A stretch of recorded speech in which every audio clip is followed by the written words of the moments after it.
The Metaphysician's Companion.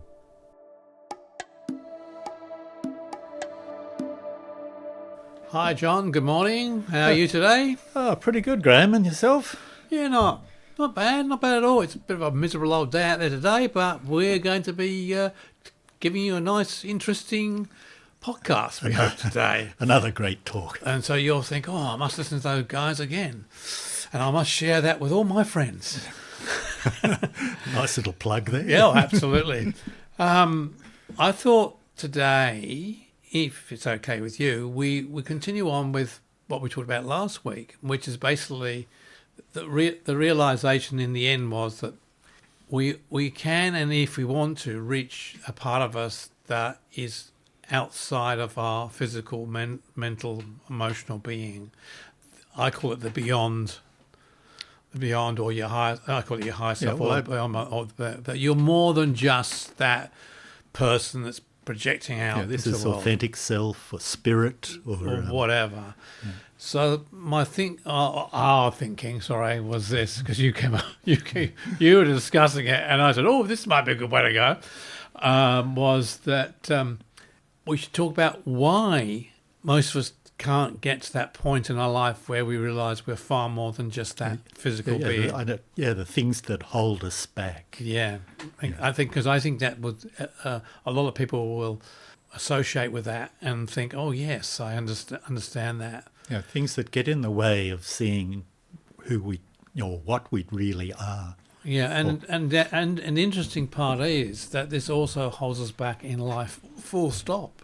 Oh yeah. So it's not just that particular thing we mentioned about this allows you to reach your person beyond or the higher consciousness or understanding you're more than just that physical being. It affects your whole life. Yeah.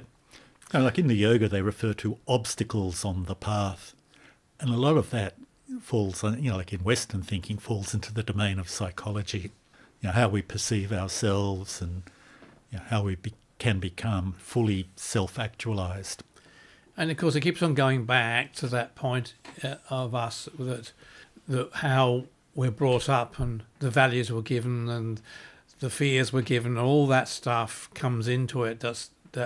How we learn to be in the world. It actually is a way that can block us moving beyond the physical being that we are.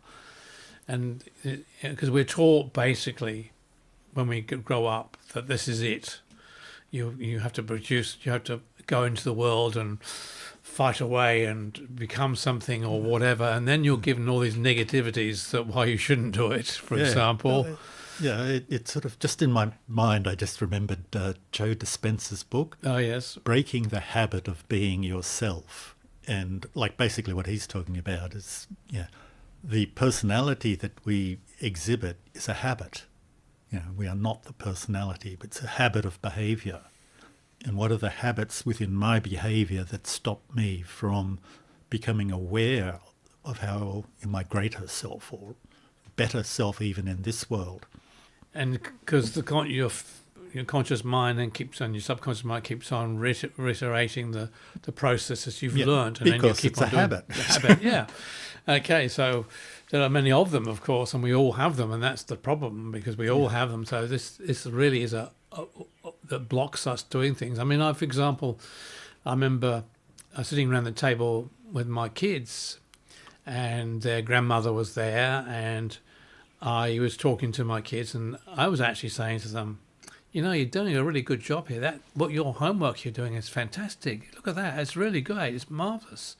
And she turned around and said, "You talk like that, you'll give them big heads." And I reckon just that conversation would have gone into their minds, which would then stop them wanting, the praise I was giving them. I was trying to, it wasn't praise that was unreal. It was because they were doing a good job. Yeah.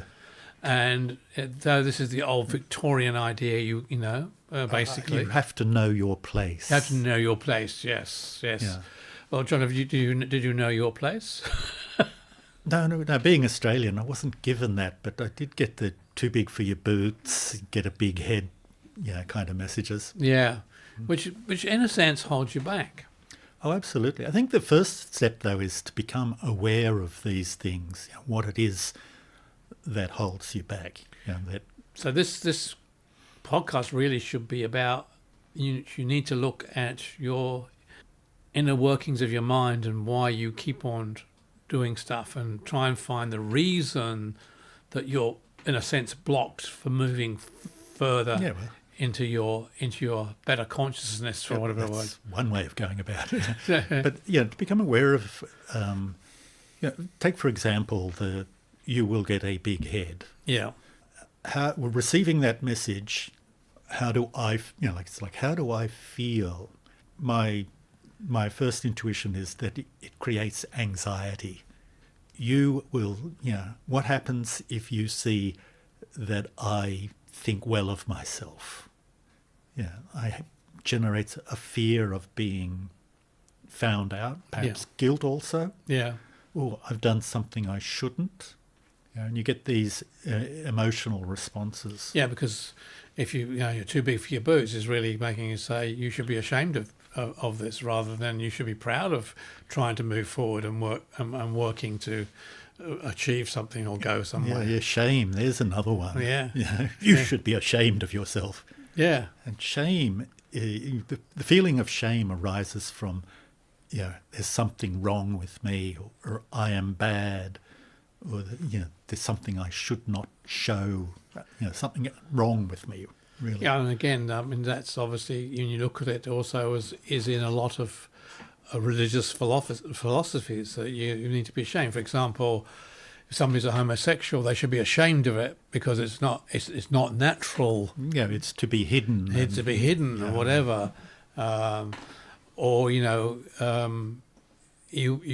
sexual desires, you should be shameful of them. The trouble is they are natural.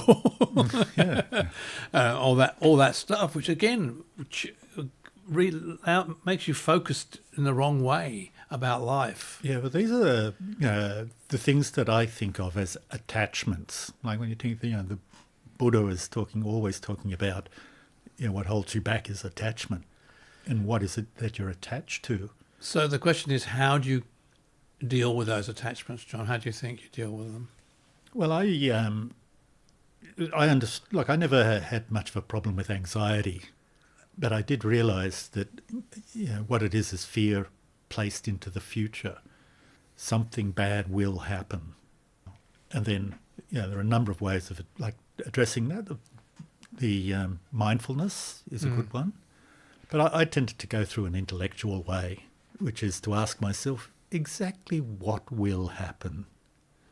If I undertake this action, is the degree of trepidation warranted? And actually bring the emotion to the forefront. I suppose this is mindfulness. Yeah. And allow it to tell me exactly how bad everything could be. And then I could judge whether this is realistic or not. And it's like meditation, where your mind goes somewhere, and then you say you say, where does that thought come from? And you trace the thought back. Yeah, and it doesn't you get your Freudian ideas if you have to go back into the primary source, exactly the moment that it created. But I think a lot of these things are a pressure over time. It's not your grandmother telling your kids once that they've got big heads. It's repeated, it's repetition. And that's where I think that the habit comes into play. You've learned it, you need to identify the habit.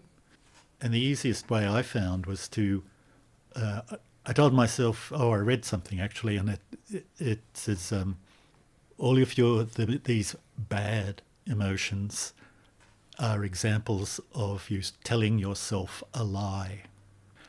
And that was calling it a lie is only to draw attention to it. But it is an error of judgment. Right. And that like I said, anxiety is the error that I'm to be afraid of something in the future. And guilt is that I'm afraid that you, my mother, my teacher, someone else will see that I have done something bad. and then I can look and go, was that a bad thing in in a greater picture? And most of the stuff that I felt guilty about, I think, no, or even regret something I've done in the past, and I go, oh, I shouldn't have done that. And I look and go, given the context, what I knew and how I thought about the world and myself, I couldn't have done anything else. And forgiveness. Forgiveness comes into play, to be able to let go of the attachment. I'll share this with you. Sometimes when I get anxious about something, which is usually pretty baseless, but anxious again with whatever, I found when I start to meditate, it's really quite interesting, because I'll start the process and the voice comes and says, stop worrying about that. It's irrelevant. But it's like that higher inner voice is saying, you need to move into this space. You don't need to be thinking about that particular thing, because it is only part of a fear that's been inbuilt in you through whatever.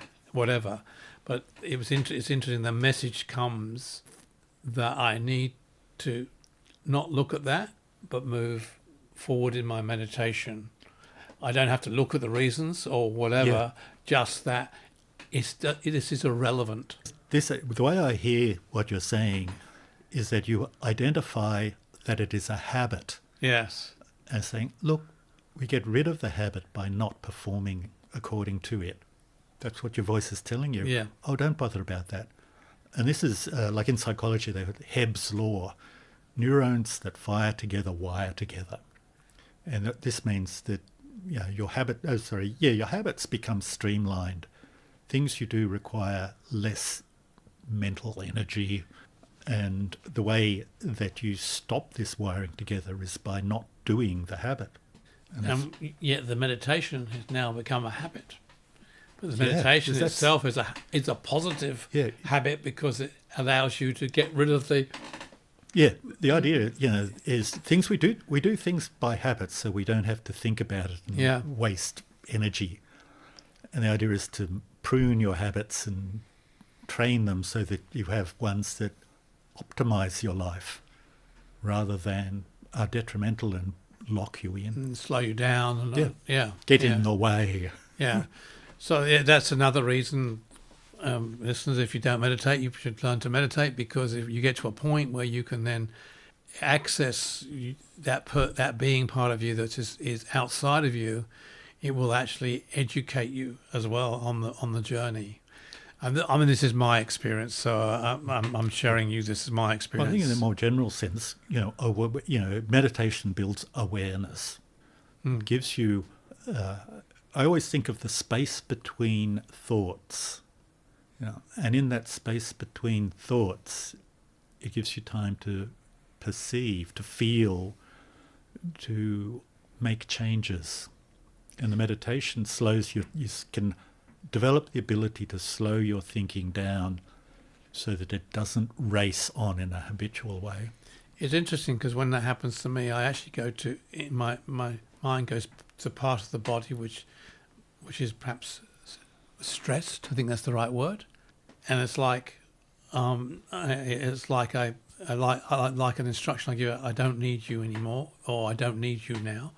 Disappear, and the stress goes. So it's part of the meditation process. Is actually in my case, it takes me to the part of the body where that inner stress has been buried, for want of a better word, and then the part of me that's outside of me, I use that word, or higher conscious, or whatever you want to call it, says, okay, we need to get rid of that now. You don't need to be thinking about that. You need to move on with your meditation, because that's where you need to be right now. Yeah. Let go of it. Let go of it. So you always put things in very easy terms. I mean, I tend to go around the houses to say the same as you, and you simplify it really well, John. I really like that. Yeah. Some of it comes from I originally studied engineering. Yeah. And stress is unresolved tension. It's true. Yeah. And again, it's a habit. Some people are habitually intense. And that's what we call stress. And for me, the idea is to go, okay, what is causing the tension? And it's an idea, for me, it's an idea about the world or myself that is not accurate. You know, I have learned or been taught something that, to fit in with, with the social norms of the era that actually works to my detriment. So what's our final advice to our listeners? Our final advice, I say, to recognise just how much of your life is driven by habits, and recognise that some of these habits serve you and some of them do not, and that it is possible to change the habit, and what it requires is not doing something extra, but to stop doing the thing that is of no benefit, whether that be worry, anxiety, guilt. All of these things get in the way and can be addressed. And the first step is awareness, and realize that these things are not a fixed part of your personality. They are all responsive to change. That's a really interesting thing. All responsive to change. Did you get that, listeners? Yeah. I think that's a really important part, is because it's not a permanent fixture. You can actually alter that. And there are, you can take up various disciplines to help you with that if you want to. And that's really, I suppose, the end game of this. You can start to learn to meditate and start to use those tools, all that tools to help you identify this, and then, for want of a release them. I think that's the right word. Yeah, I think also it's important to realise that the best method is the one that works for you. Meaning, if you try one thing and it's not working, try something else. Yeah. It's like, what is it that gets your attention? What is it that you respond to? What helps you feel better? Not what you think is good, but what it is to actually enter into it and go, this is right, in such a way as you feel that is coming to you from a higher or better source. And the other side of the coin is not to give up, because you can try one thing and it doesn't particularly work. But what I've found in life is that you might try something that doesn't work, but it leads to something else. Yeah, I've also found that some things that I use for sometimes an extended period of time, and I just stop because it's reached its limit and I need something else. I don't want that thing to become a god in itself. This is the only true and right way, because I don't believe there is such a thing. No, I agree with you. Again, but you can only talk from your own personal life and what's happened in it, and hopefully those are a few pointers for people if they catch on to that and use that particular thing as themselves. But if it's not, then keep on looking is my advice. Just don't stop. Just keep on looking. Maintain awareness. But if one can realise that one is far greater than the physical being, and just having that realization, even just that idea, considering, like to play with the idea, what would it be like if this were true? And you know what, your mind will start to find ways to show you it is, because from my position I'm in, it's a reality. Because the one thing I think, very important is that if I knew what this thing was in its entirety, then I would be that. And so I need to remove the blockages, remove the distractions and hindrances, so that I can become open to new ideas. I think that word distraction is actually a really good word, John, because actually that's really what happens. Life tends to distract you from your real purpose. Yeah. And then it's all the things that go on. You'll give them these things to distract you, in a sense, through life. So you cannot So you send out to stop you being that person beyond, or that spiritual being beyond that physical being. So these distractions will keep on showing up in your life and are all around you. Mm. And it's realizing that they are a distraction from your real purpose. Yeah. I get that. You get that? Shall we finish on that note? I think so. That's So, listeners, don't be distracted. Learn what you realize that you are far more than just that person that's listening to this now, and look for that inner being, which is amazing, which will take you somewhere else in life that you didn't expect, but it's a very positive thing and not a negative.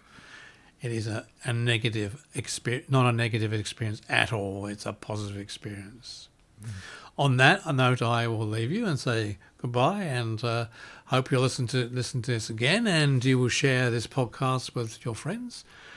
And you can also message us if you want on Spotify or YouTube, and you can also email us, John, can't you? The email address is methphyscompanion@gmail.com. That is METHP. So try that one again. METPHYS companion@gmail.com. Thank you for listening.